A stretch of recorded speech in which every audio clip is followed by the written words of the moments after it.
Today's date is 4/22/2022. We're here at the Evansville Wartime Museum, and today is a great day. It's a veteran seminar and resource fair sponsored by Todd Young, Mike Braun, and Larry Buschon. And we look around the museum here, we have over 50 tables representative of different organizations that help support veterans.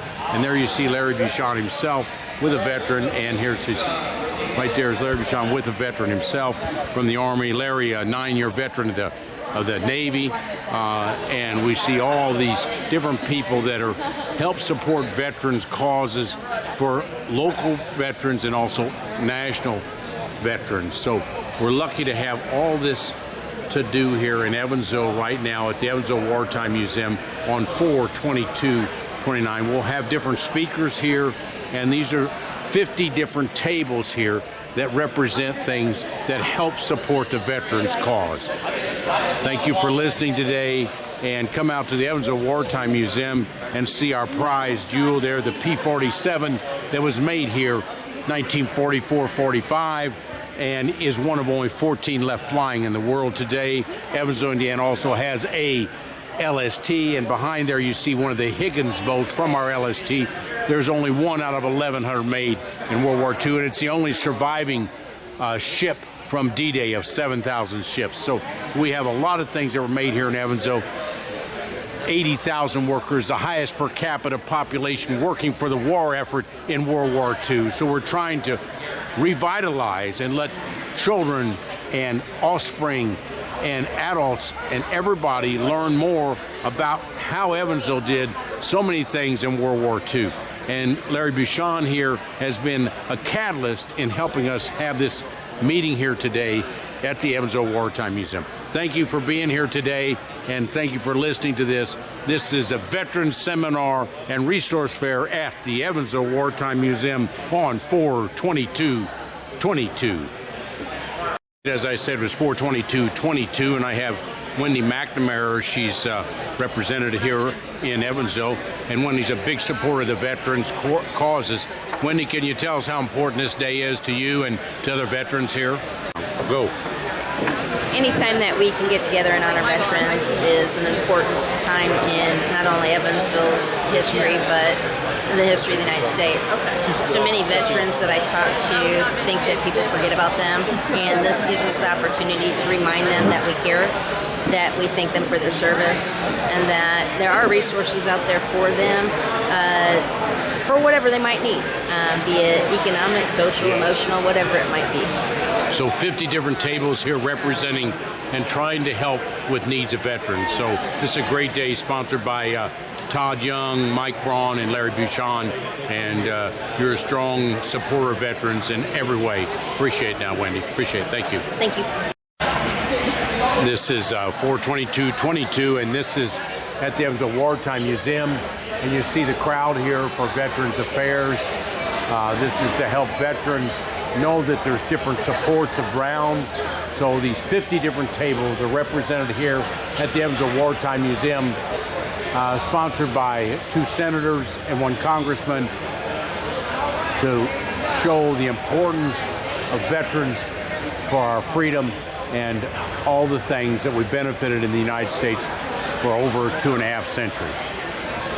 This is just the back end of P-47 there, and we see some other people here. You see we're getting ready to get the program started.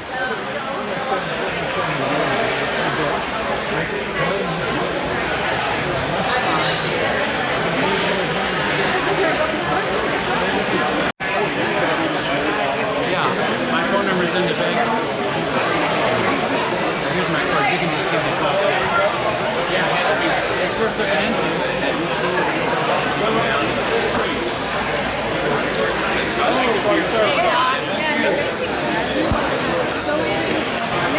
Remember?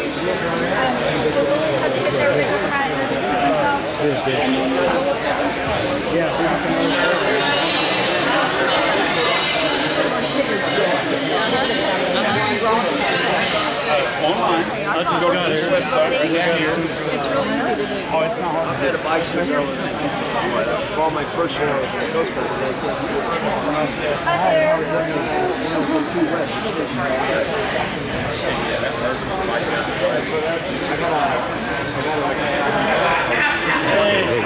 how you doing, Doc? Okay, Jeff.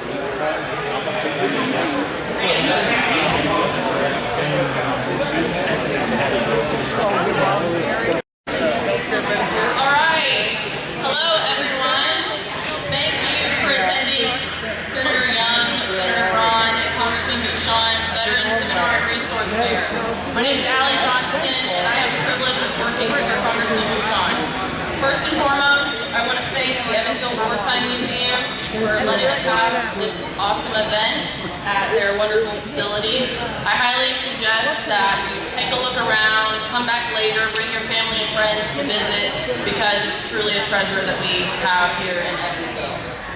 Additionally, I would like to thank the agencies and organizations and companies present. We encourage you to walk around and check out each and every one of the resource tables, because I'm sure there's something here that can benefit everybody. Finally, but first in our minds, and the reason why we're all here, we want to thank the men and women that served our country and that are, we thank you so much, and we appreciate you coming here to, get benefits and resources that you so deserve. So, now, to get this event kicked off, it is my pleasure and honor to introduce my boss, Congressman Larry Buschon. Thanks, Allie. Thanks for a great job. Thanks to all my staff and Senator Braun's staff, Senator Young's staff for setting this up today. So, good afternoon to everyone. I think the first order of business, though, is to do the Pledge of Allegiance to our great flag. So join me in the pledge. I pledge allegiance to the flag of the United States of America and to the republic for which it stands, one nation, under God, indivisible, with liberty and justice for all.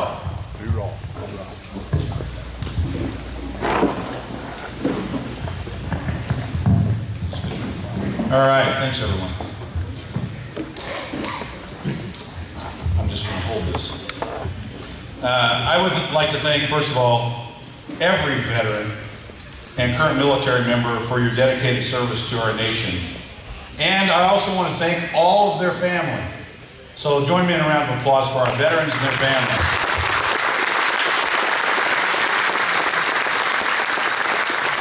I'd also like to acknowledge some of our other special guests here today. Mr. Dennis Weinman, Director of the Indiana Department of Veterans Affairs. Dr. Patricia E Henderson. Yeah, sure, we can clap for that. Dr. Patricia E Henderson, Interim Director of the Department of Veterans Affairs at the Marion VA Healthcare System. Assistant Director Taria Dowdy of the Indianapolis VA Regional Benefit Office. Melissa Tolay, Program Specialist at the Crown Hill Cemetery for the National Cemetery Administration. And Jennifer Madden, Program Support Specialist at the Defense Finance and Accounting Service. In addition, we have some of our local state representatives. State Representative Wendy McNamara is here.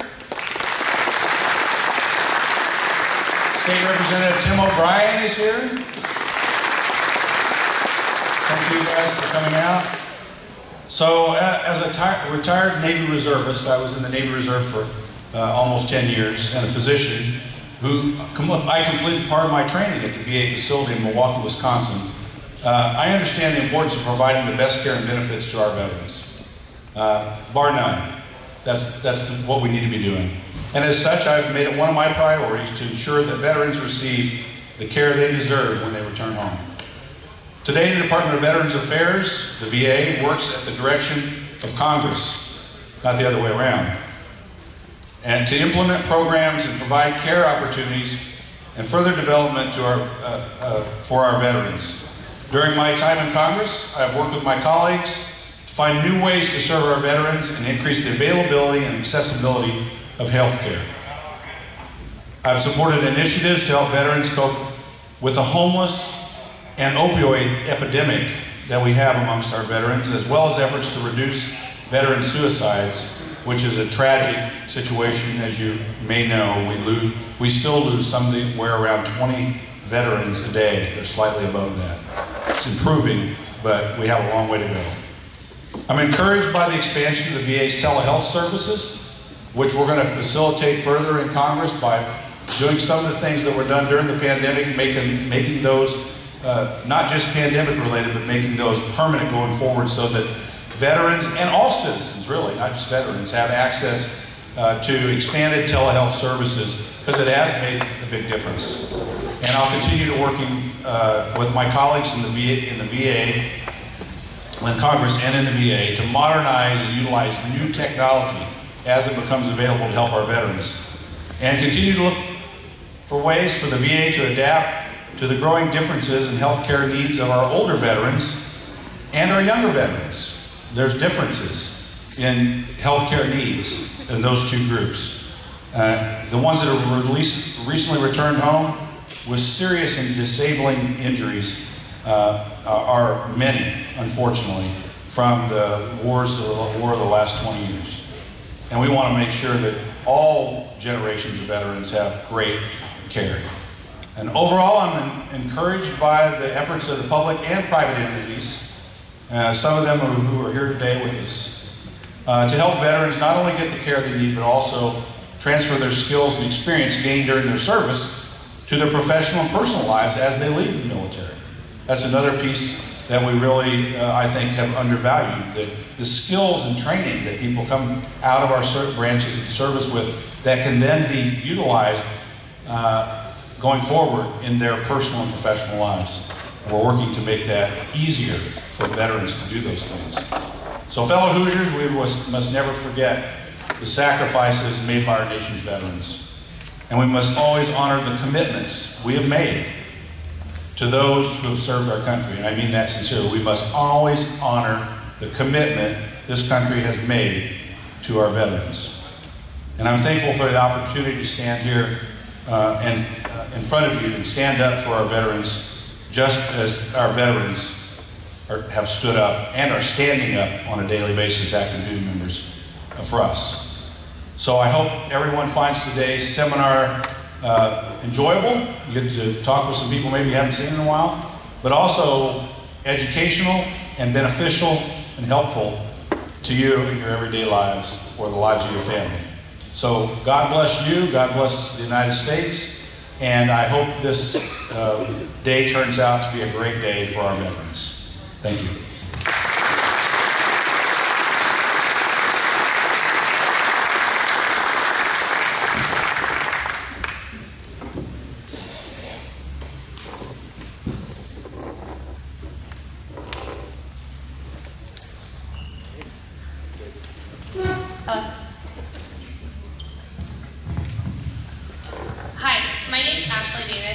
As the Southwest Regional Director for U.S. Senator Todd Young.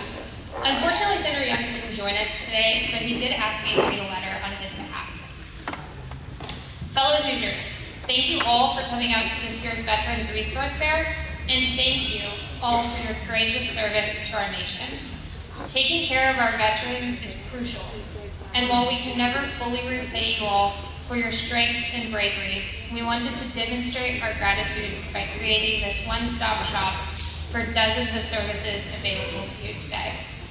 Thank you to the Evansville Wartime Museum for hosting, and to all the vendors who graciously agreed to be here as a resource to our veterans. I hope all of you will use this as a valuable opportunity to learn more about the benefits and resources available to you. Please enjoy yourselves and don't hesitate to reach out to our office if you need any further assistance. In service, Taka.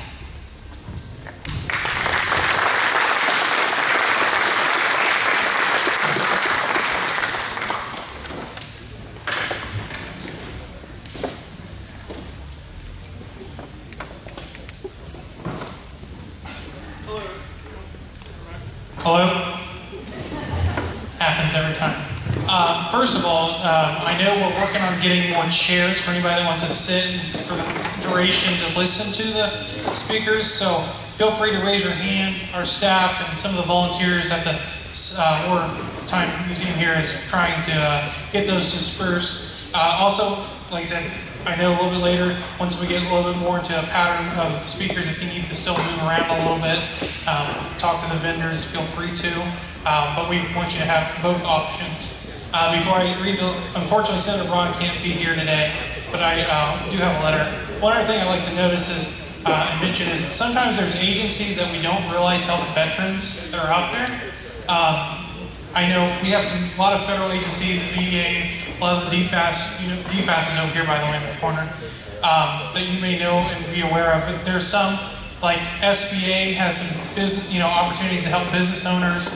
We have, I know the National Guard Family Assistance Centers are kind of like the 211, Indiana 211 for veterans and military and soldiers and their families. So please make sure to stop by as many of these as you can, because you may learn something that's available that a lot of people are aware of. So you can either help you today or help someone you know later on.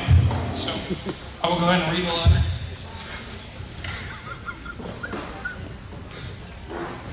Dear friends, I am writing to thank you for your great service you have provided to our country.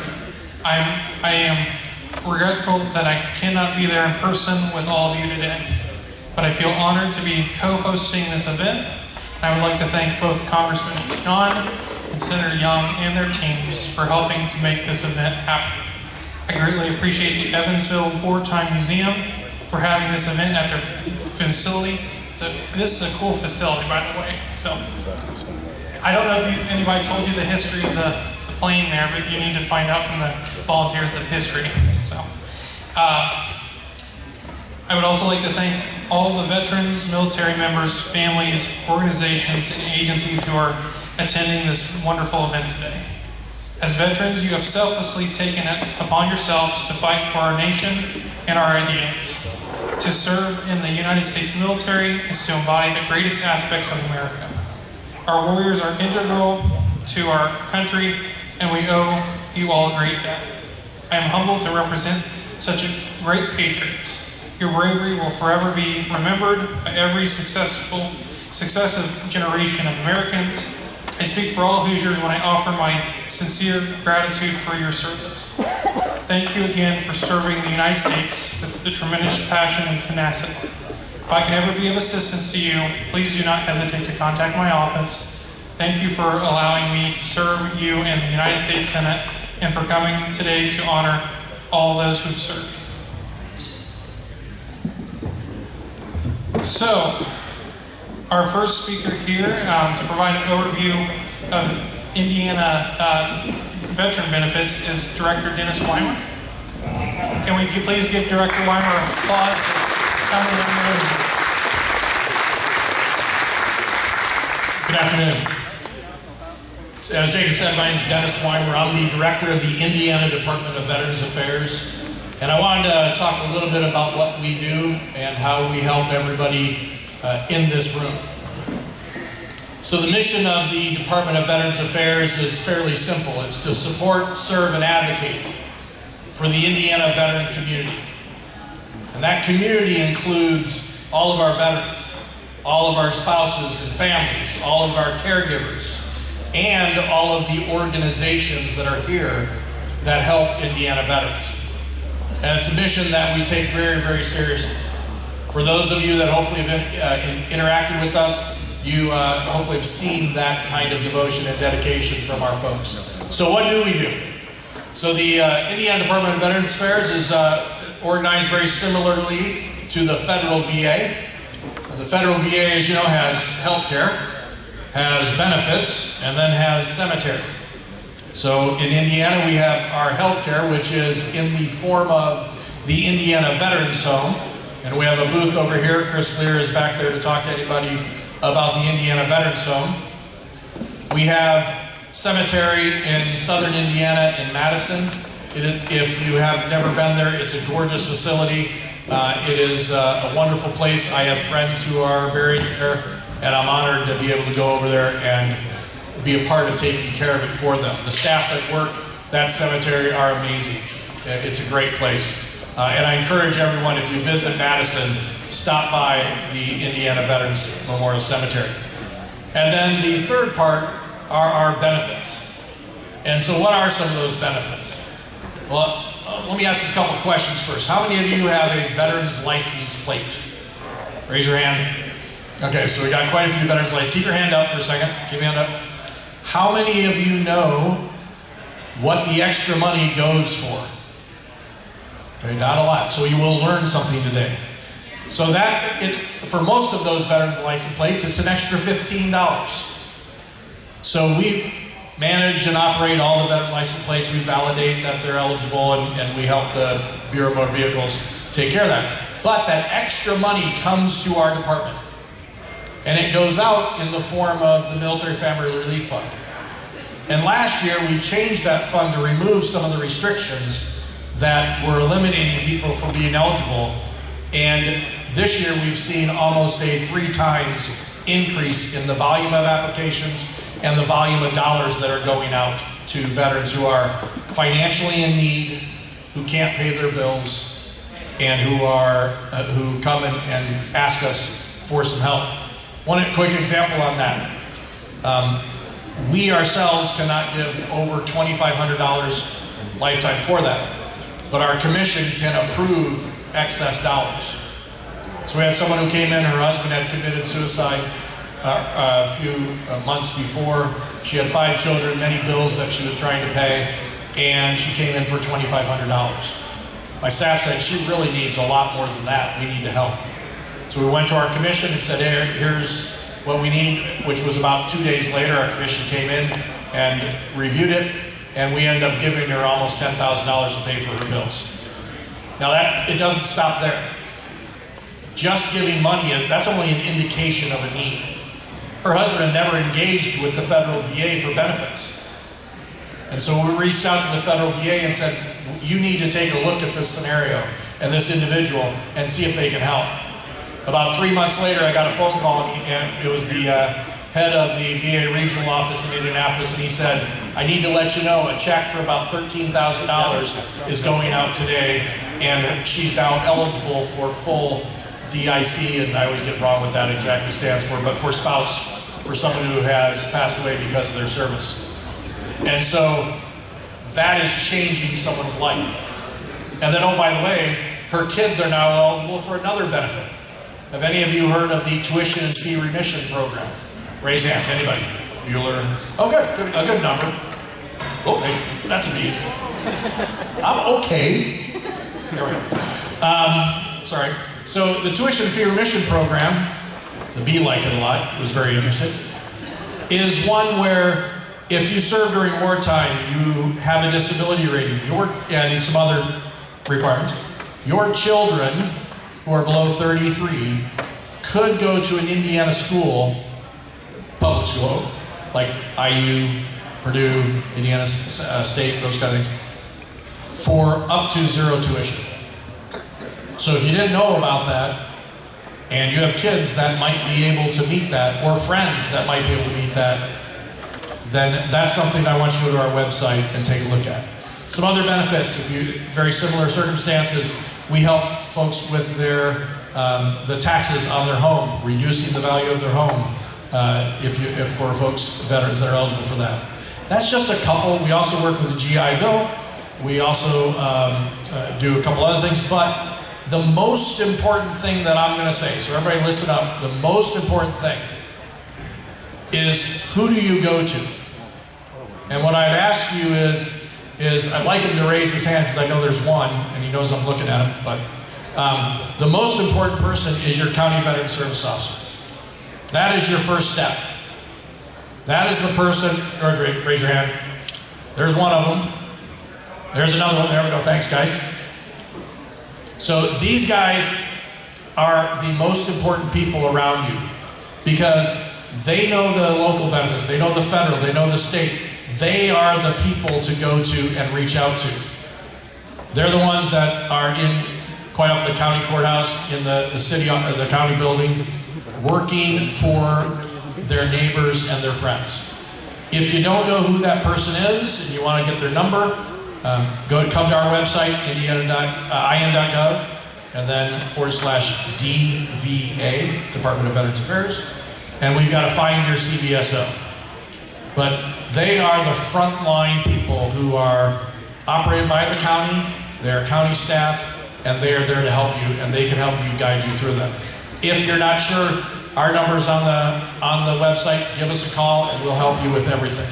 Now, back to our mission: support, serve, and advocate. We, as the Department of Veterans Affairs for Indiana, don't do everything.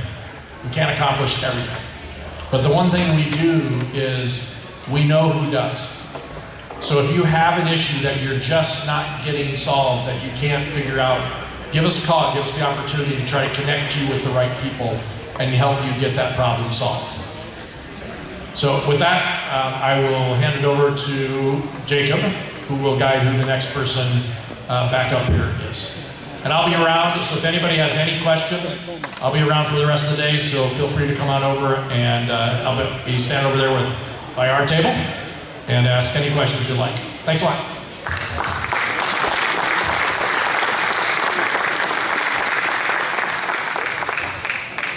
All right, next we have Dr. Patricia E Henderson. There's a lot of initials after your name, so I'm just going to go ahead and read your title. I think you're the interim director of the Marion VA Healthcare System. Please give her applause for coming from Marion. I just would like to really express my gratitude for Senator Young, Senator Braun, and Congressman Buschon for bringing this event here, so where we can connect with you and reconnect with our veterans. So much of what I think we've lost during this pandemic, and now that we're getting out of this, is our ability to reconnect and see face to face and be able to get that transmission of information to each and every one of you. So I'm just so appreciative. So I'm the interim director at the Marion VA. Normally my job is in St. Louis, and actually that's where I came from today. I was in Marion before, a little bit this week. Here in Indiana, we have our Evansville HCC, Health Center Clinic, which is a multi-specialty clinic, and we do outpatient procedures there, surgeries, scopes, chemotherapy. We have all our primary care services, women's services, specialty like dental, optometry, pharmacy, lab. We have a canteen service, physical therapy, occupational therapy, prosthetics. It really is everything outpatient we can do, whether we have telehealth, mental health. We do a little bit of everything in that site. And then we have our clinic in Vincennes, which is primary care and mental health, along with some telehealth services that either come from Evansville or over at the Marion campus. I want to express to you that many of you may have think about VHA, the Veterans Health Administration, as the health care of your grandfather or your father. We're not that. As Congressman Buschon mentioned in his opening remarks, VA is changing every day. We are adding more and more programs. I just want to highlight a few that we can connect you to and get you connected with.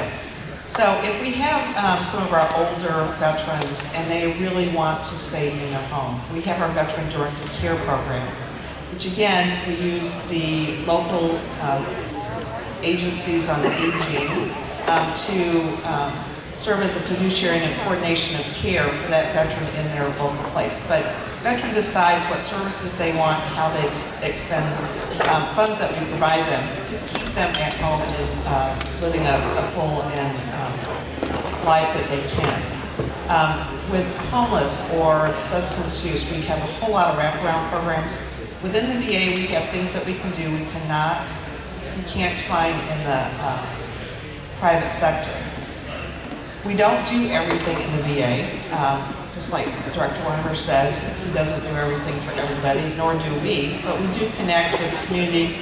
And through the Mission Act, we have a large network of hospitals and providers so that veterans can get their care as close as they were, and we coordinate that here at Prostate at no cost to the veterans. So if there is a need that you have, please stop over at one of our tables. Our eligibility people are there. Even if you haven't used our service before, I say it's like a menu. You get to pick and choose what services you want from us. But once we get you enrolled, we can help coordinate all that for you. Just to give you a little bit of, we have about 17,000 veterans that we're serving here in Indiana. We also at the Evansville clinic serve some of our Kentucky veterans because it's a little closer here.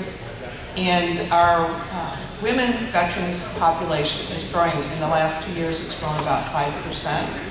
So, and we have a full scope of women services and some specialized services that we can provide to our women's veterans. And we do have one of our women's program coordinators here.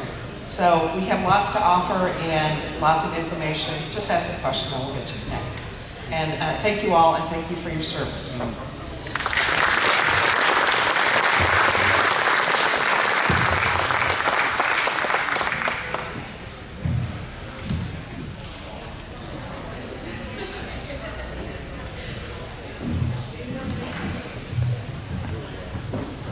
All right, we did the veteran health, so now it's time for the other benefits.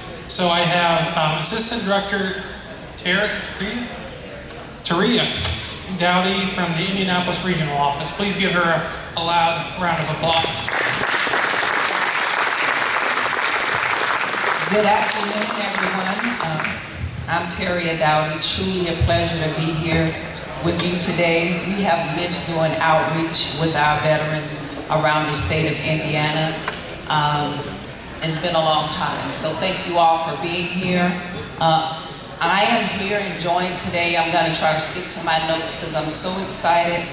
It was like a school field trip because we have not been able to do outreach. One of the most important things we believe in VBA we can do is to be where our veterans are. So to be here today with my staff, I'm joined today by Ms. Kimberly Martindale. She's our Acting Assistant Fiduciary Hub Manager. We have Mr. Thomas Drews, our Assistant Veteran Service Center Manager. Ms. Kimberly Tutt, our Public Contact Outreach Specialist. And Ms. Nikki Presley, our Field Examiner for the Southwest Indiana. So we came loaded and prepared with a table to discuss benefits, to answer your questions. I also need to let you know that our Executive Director, Mr. Stevens, could not be with you today, but he definitely sends his regrets. Next slide, please, Allie. So I'm going to spend the next 15 minutes really briefly to share a little bit about our regional office, talk a little bit about benefits, and then discuss a few hot topics with you today. All right, next slide, please. This is a picture of the Indianapolis Regional Office. We're located in the beautiful city of Indianapolis near the American Legion Mall at 575 North Pennsylvania. We are authorized to have a ceiling right now of 617 full-time employees. Over the last 2 years, that entire workforce had been working in max telework posture. We are very excited that we have started to return to work and trying to reintegrate into this new post-pandemic normal. I'm very excited to say, although we were in a max telework posture, we were open every day for business serving veterans at a very high level. At the regional office in Indianapolis, we are responsible for processing 3 areas for veterans benefits. Non-medical benefits. We have a Veteran Service Center, which primarily Mr. Drews work in, and we process disability claims for veterans that are service-connected. Right now, because we have a national workload model, our work can be, you may be an Indiana veteran, but your claim can be processed in the state of Maryland, it can be processed in California. We are 100% paperless. And so years ago, I think you all know some of the complaints were about how long it took. Where it used to take 180 days to process a claim. On average right now, we're processing claims in about 93.9 1.2 days. So we're very excited about that. We believe we can give you quality decision in a timely manner, and you deserve that. The second area we have is a veterans readiness in our employment division. Mr. Mark Reed served in this area, and unfortunately, he could not be here today, but he is a vocational rehabilitation counselor. And BRNE provide education and training for service-connected veterans to help them obtain and maintain suitable employment. And our third area of service that we provide in Indianapolis, again, is our Indianapolis Fiduciary Hub, where we're responsible for fiduciary work through 14 northeastern states.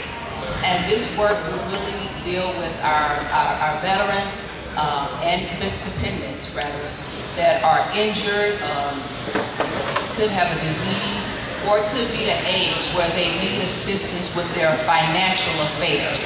That division, which is our largest division, I believe have an FTE of employees of around 364, somewhere in there. They process the work for all of those veterans. Next slide, please. So this is a map of our statewide presence in Indiana. Pre-pandemic, we've pretty much been in all those areas throughout the state of Indiana. We have a presence, of course, at the regional office. We have a presence in Fort Wayne, Marion. Of course, we have military service coordinators at Camp Atterbury. We have a presence in Gary, South Bend, Kokomo, Columbus, Scottsburg, here in Evansville, and Vincennes. Again, this is where we were pre-COVID. Coming out of this global pandemic, we are trying to look at, are these still the places we need to be? So we're really looking at where should we go, but be not dismayed. Our purpose in really looking at where do we better serve veterans is to ensure we are where veterans need us to be. So the responsible thing for us to do is to always relook at where are our veterans and where can we be of better service to reach those veterans. Next slide, please.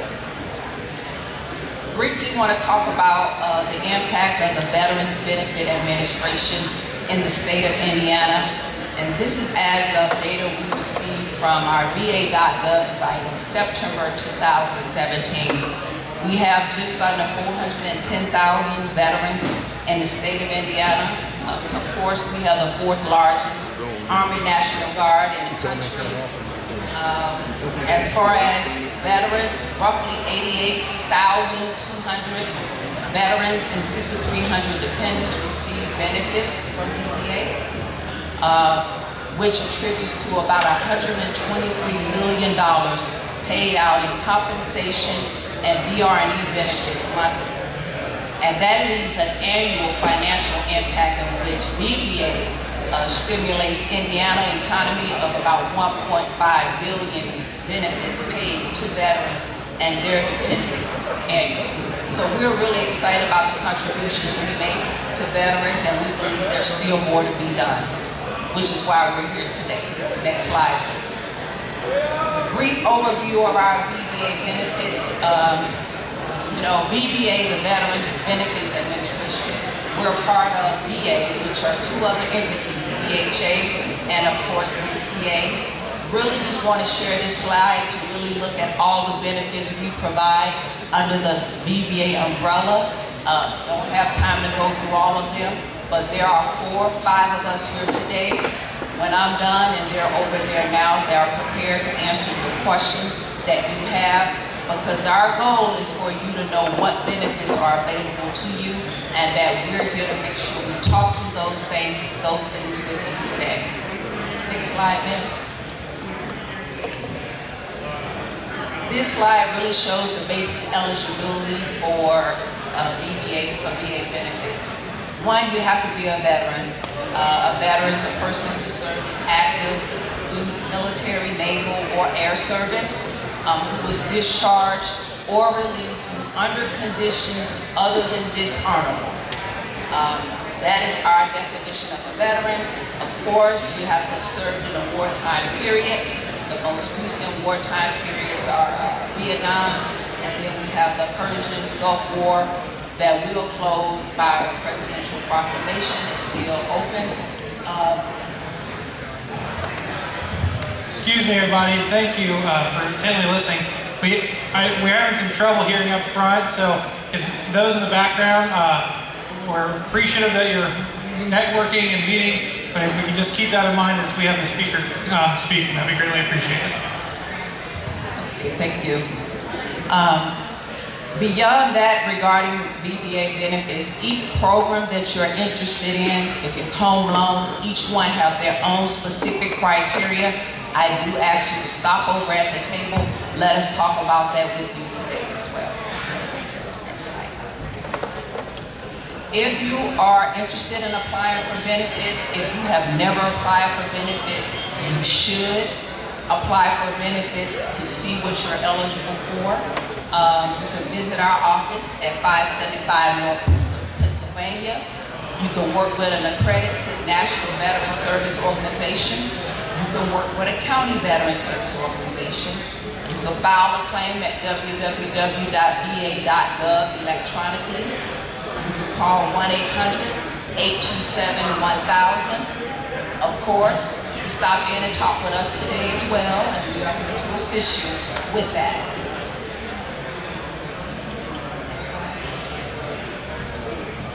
Burn pit and toxic exposure legislation. I know that you all probably been hearing a lot about that. It's coming, long time overdue. I remember, I make 18 years with VA next month, and I remember coming in as a very new BSR, and veterans were hearing about this, and it's kind of surreal to be nearly 20 years later and see that we are here and that we are just on the cusp of making sure we recognize and take care of these groups of veterans. Honor Our PAC Act, it passed in the House on March 3rd, which establishes presumption of service connection for 23 conditions. And what this PAC is going to do is provide eligibility for our veterans for medical care, mental health, counseling, and veterans benefits. The veterans who will qualify for this must have participated in a toxic exposure risk activity, served in a specified location on specified dates, or deployed in support of a specified contingency operation. So we are gearing up in VBA, next slide please, Allie, for this as well. Again, when we talk about the toxic exposure and how we are preparing for that, we're hiring because we are anticipating an increase in disability compensation claims. Of course, last year, 3 new presumptives were added to that. That was the asthmas, rhinitis, and sinusitis. And an additional 23 will be added because of the Passage Act. We will continue to hire as a result of this legislation. So this is my passionate plea that we're looking for good people that want to work. And so if you know anyone, if you yourself, you're interested in joining our team, please call and reach out to our Human Resources Department, 317-916-3416. Hearing some rough numbers about what VBA would get in hiring, but I can tell you in Indianapolis, we are already being allocated additional full-time FTE, of course, to ensure we are prepared for the increase of workload due to the pandemic. Next slide. So as I wrap up, if you have questions for me, I really want to thank Congressman Buschon, Senator Todd Young, and Senator Braun for putting this event together. But most importantly, on behalf of Mr. Stevens and the Veterans Benefit Administration, I want to thank all of you, the veterans and your families. We thank you for your commitment. We do ask that you stop by, pay us a visit, allow us to assist you. Also want to say, when you stop at the table, because I do know this is Southwest Indiana, if you want the feel of being in a regional office, we can get your phone number and someone can reach out and schedule an appointment with you. If you would even like to file a claim for benefits or want assistance one-on-one, we can make an appointment time with you that best suits your needs. I want to thank you for allowing me to be here with you today. Thank you for your service, and God bless America.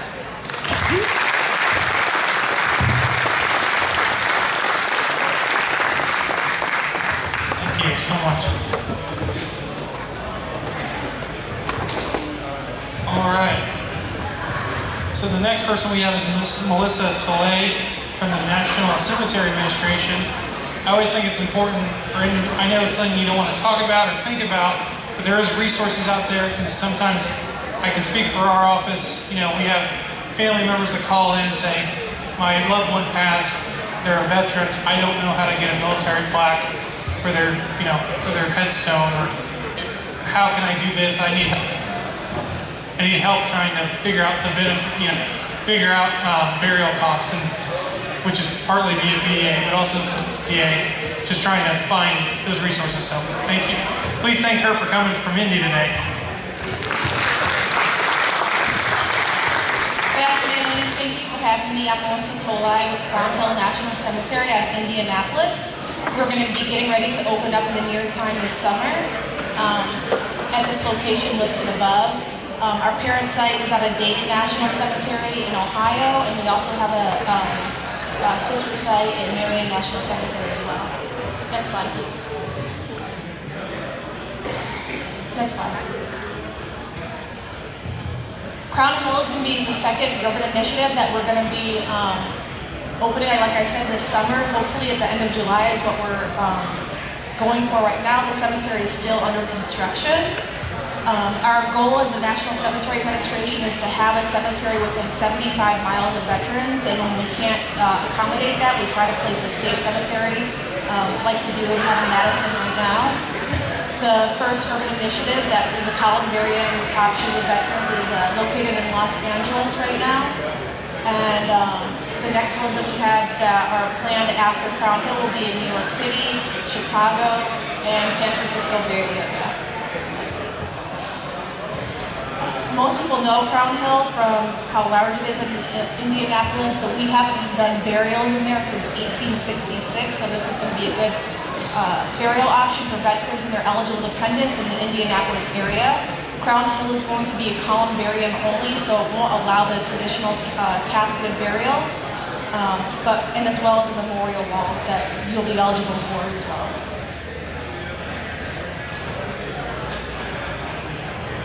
When we open Crown Hill National Cemetery, our plan is to serve over 250,000 veterans in the Indianapolis area.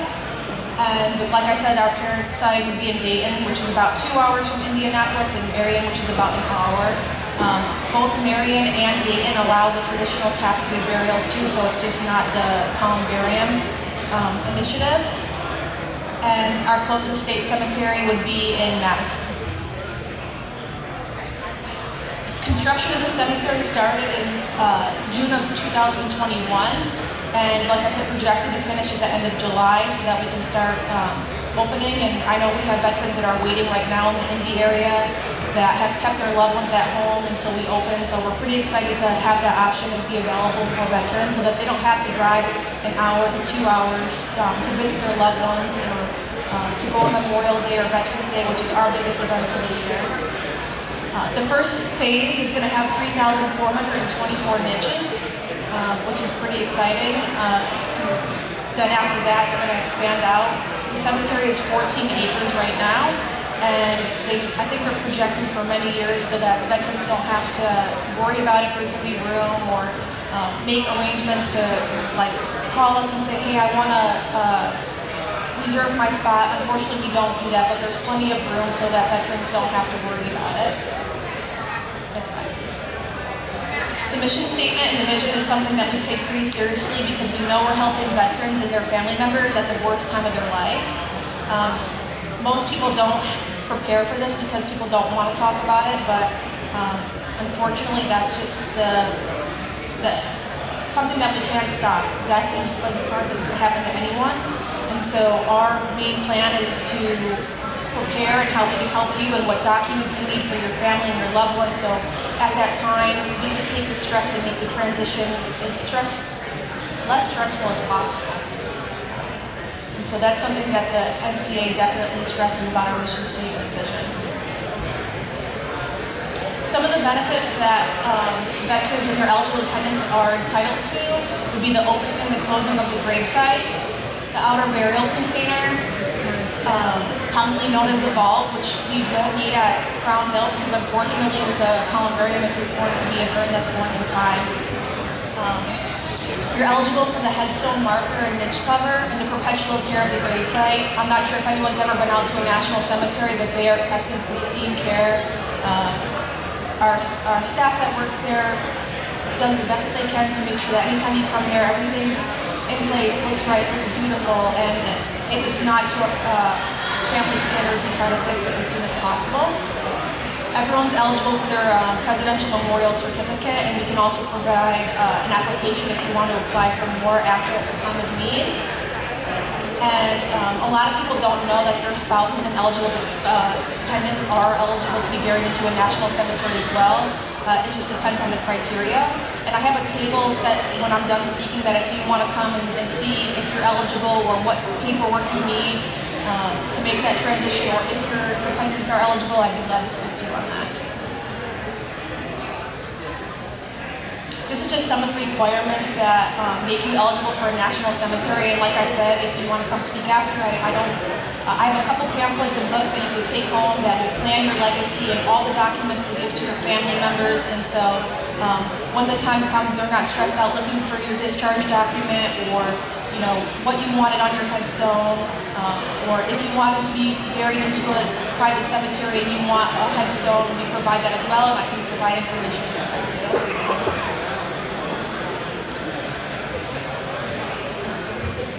The requirements for reserve veteran are a little bit different, and I can go over that in person or provide you a handout.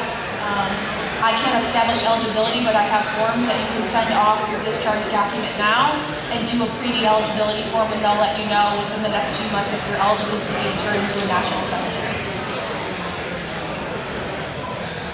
This goes for eligible dependents as well. If you have children that need your care for their entire lifespan, or if something tragic happens prior to them turning 21 or 23, if they're in college, they would be eligible to be interred at a national cemetery as well. These are our current satellites right now that will be attached to Crown Hill National Cemetery, and just know that you can be interred at any national cemetery. Say you live in Indiana, but your hometown is New York, you can use any national cemetery. It's not wherever you live. You have the right to pick where you'd like to be interred at. The ACSI is something that our director takes pride in, that our customer service is something that we try to preach to all the staff, because we only have one time to get it right with veterans and their family members during their worst time of their life, and we try to make that transition as smooth as possible. Like I said, if you have any questions, please come see me at the table. I have pamphlets and books, my phone number and card as well. If you are trying to get your pre-need eligibility, I'd be glad to help you on the form and answer any questions that you may have. And again, thank you for having me today.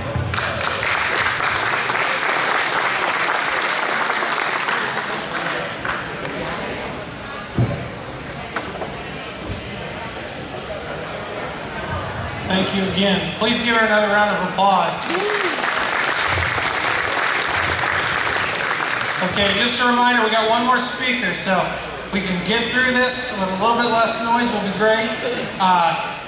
What we have DFAS, which we have Jennifer Madden, MBA. She's going to give us an update on DFAS. That's who handles a lot of the finance for DoD, so she can let you know more. I'm going to explain it better. And then afterwards, we'll have the resources tables, of course, all around. Please meet with the agencies. We got DWD here to help any deployment. We got some over here. We got Volunteers of America over here on the side. So just please, and also look around the museum. So thanks. Hello, everybody. I will try to make this quick because I know everybody wants to get around to everything. But again, my name is Jennifer Madden. I am with DFAS. So I'm sure a lot of you guys have dealt with us in one shape, form, or fashion.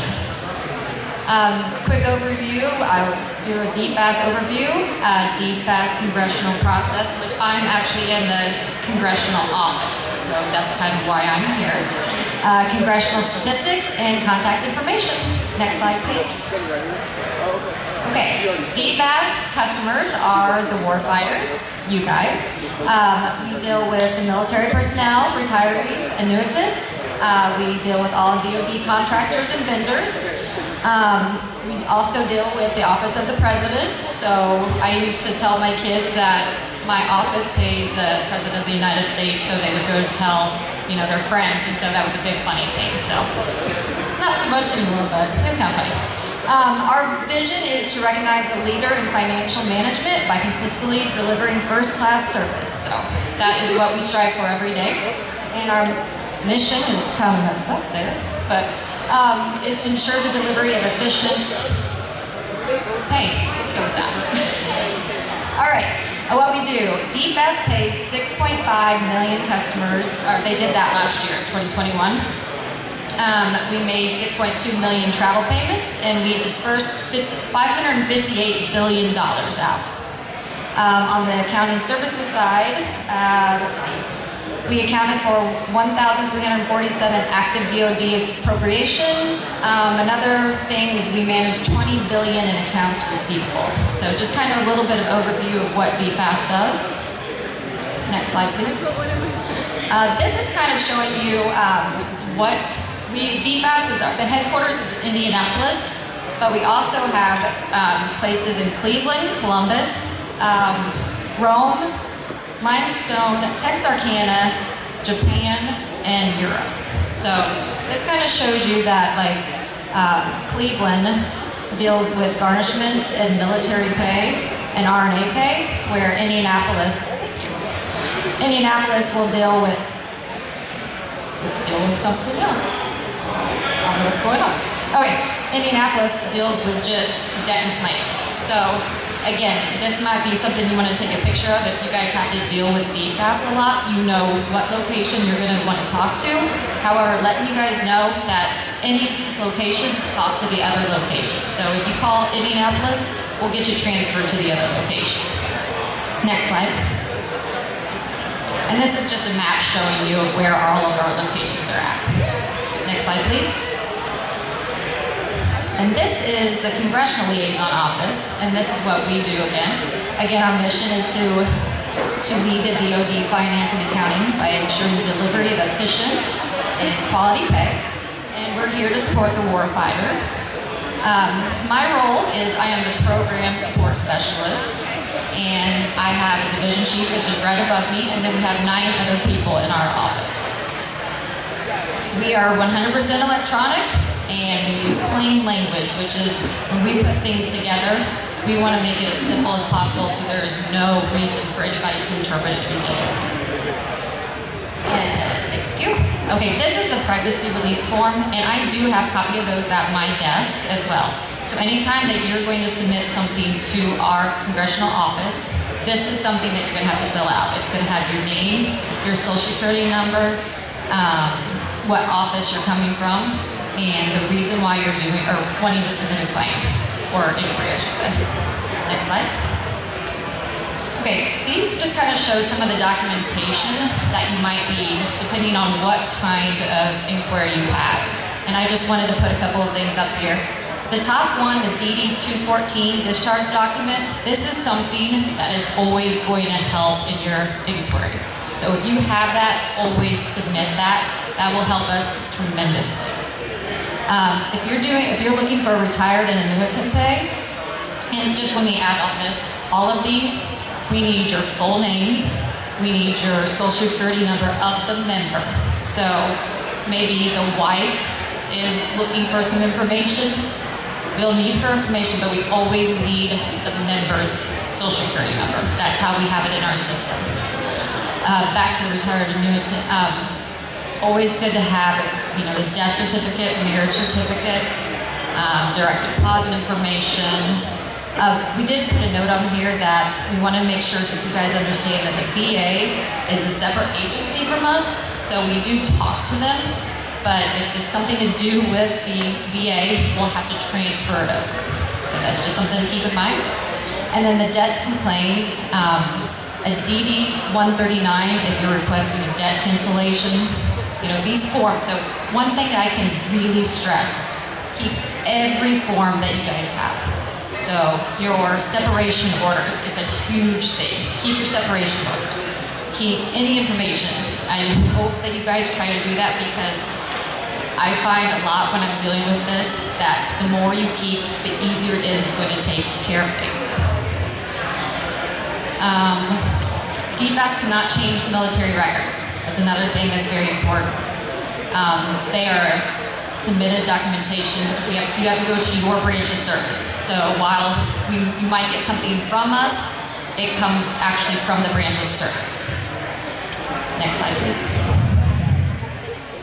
This is just showing the congressional flow process. So if you bring something in to the congressional flow, or to the CLO office, this is how it's going to go through the process. And while we like to say it's 30 days, here's hoping. They'll come into our CLO, we will look at it, and we will assign it to the action office, which is like RNA pay, debt and claims, things like that. They will then do their work, and then they will send it back to us to write it all up, and then I will be the one that actually signs it off. Next slide. I just wanted to show you a little bit of statistics for what we dealt with this pattern in 2021. We had 3,012 inquiries, and this is down a little bit because it was still in the pandemic. And most of our inquiries came from RNA, which is retired and annuitant pay. And so I wanted to broaden that one out so you guys could see, which I know it's kind of hard to see. Can't even see what is that button say? Oh, okay. SVP and paid benefits. So you can see that this one down here is the most issues that the RNA pay has. So SVP, I'm sorry? It's about, expired benefit pay. So again, that's just breaking it down so you guys can see what comes into our office. Next slide. Okay, we do have a website and information. So there's our website, and from there you can get an explanation of how to submit an inquiry. You can also understand the inquiry process, and you can review and access useful forms. So there is a lot of information on there. It will give you information on your 1099-Rs. It will also give you links to mill pay, retired pay, sick pay, and contractor pay. So those will be kind of at the top of that, but it will just direct you to that. So this is actually a really good resource for you guys. So I would write that down. It'll be very beneficial to you. And then finally, this is the last slide. This is our contact info. The top line is my boss, Shane Douglas. And then that would be me, Jennifer Madden. And then I have put the contact info for each of the congressional contact info for your area. So if you do want to submit a congressional inquiry, you can go and email it to those 3 locations and do it there. Next slide. I think that's, okay. So question, but I will actually be right over there if you'd like to come and speak to me. And I think that's it. And this is a beautiful day, so go talk to everybody and then get out and enjoy that day. Thank you guys. Thank you all. We've come to the conclusion of the seminar portion of this, so now is the time that we encourage you to make your way around and please get to every table and get to know the people that are here that spend their lives, dedicating their lives to help you, and thank you for the service that you've given us. So Congressman Buschon, Senator Young, and Senator Braun's offices, we all have the ability to assist constituents experiencing issues with the federal agency. So we each have a table here. We can all do the same thing, and we want to help you place those inquiries for federal agencies that you may be having issues with. So please come visit our tables. If there's something that we can do or somewhere we can direct you, we certainly will do everything we can. Thank you for coming today. Please stay and enjoy yourselves and enjoy your warm weekend.